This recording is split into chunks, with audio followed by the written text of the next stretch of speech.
Chefeteers, thank you for joining us today. We're going to be talking about kitchen organization. So we will delve into several topics, but today's is going to be talking about how to keep your items near the stovetop organized. So to help us with this discussion is organizer Pam. Thank you so much for joining me. So first off, how long have you been organizing, and what was your favorite project that you ever worked on? Well, I've been a professional organizer for 16 years. And what I can actually remember is I started organizing as a kid. I can remember as a 7-year-old organizing my mom's kitchen, which then instantly she did not keep it that way. And that's because I learned that organizing, someone needs to, it needs to fit their brain. And here, I'm a very structured person, and my mom is very much, she's got to have it out there so she can find it. So that's one of the most significant things. And then my favorite project was helping a woman who was moving to a smaller home after living there for 30 years.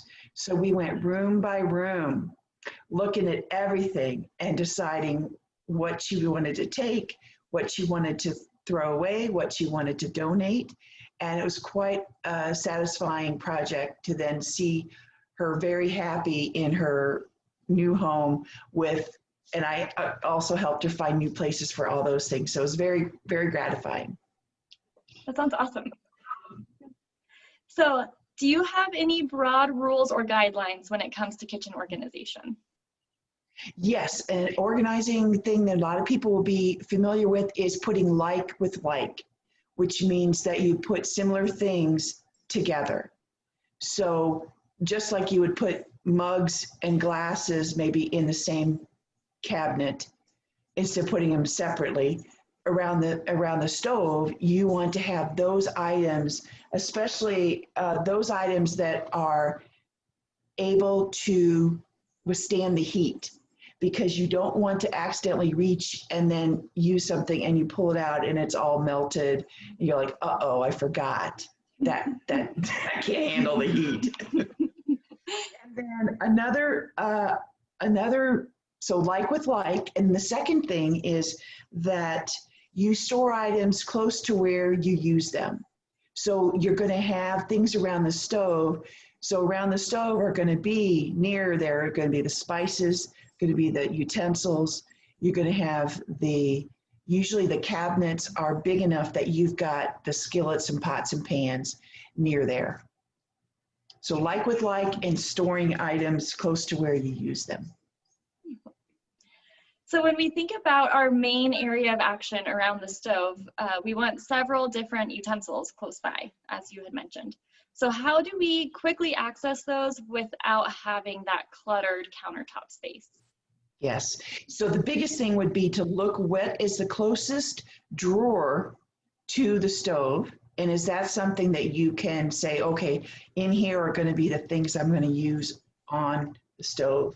Another fun thing is to put them all in a container that you know, and what's fun is you can do whatever colorful thing you want.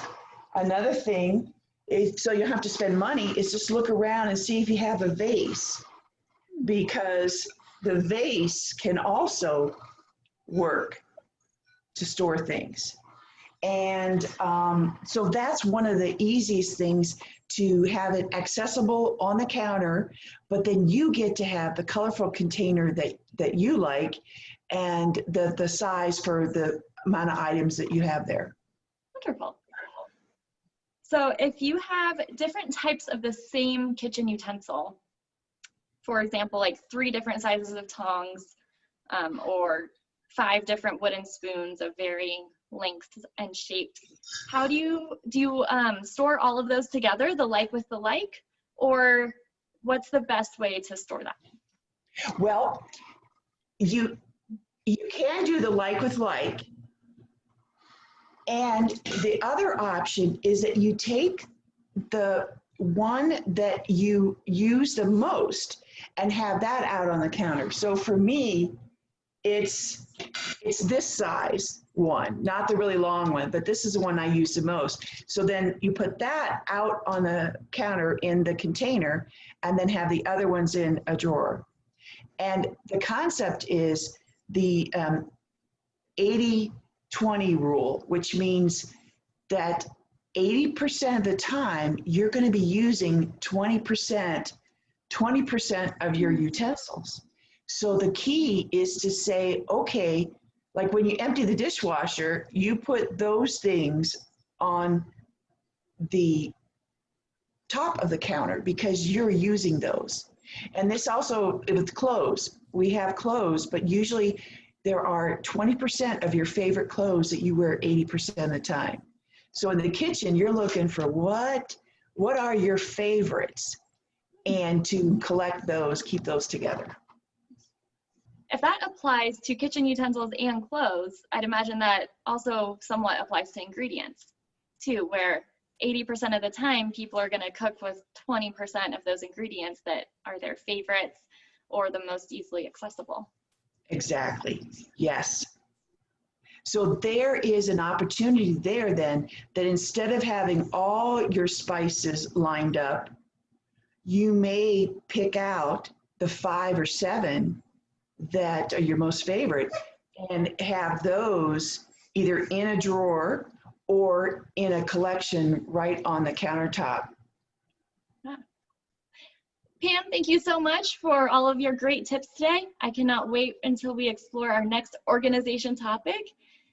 Viewers, if you want to comment below on what are some of those kitchen organization challenges you face, and we can be sure to address those in future segments. Thank you again, everyone, for your time, and we look forward to talking again soon. Thank you.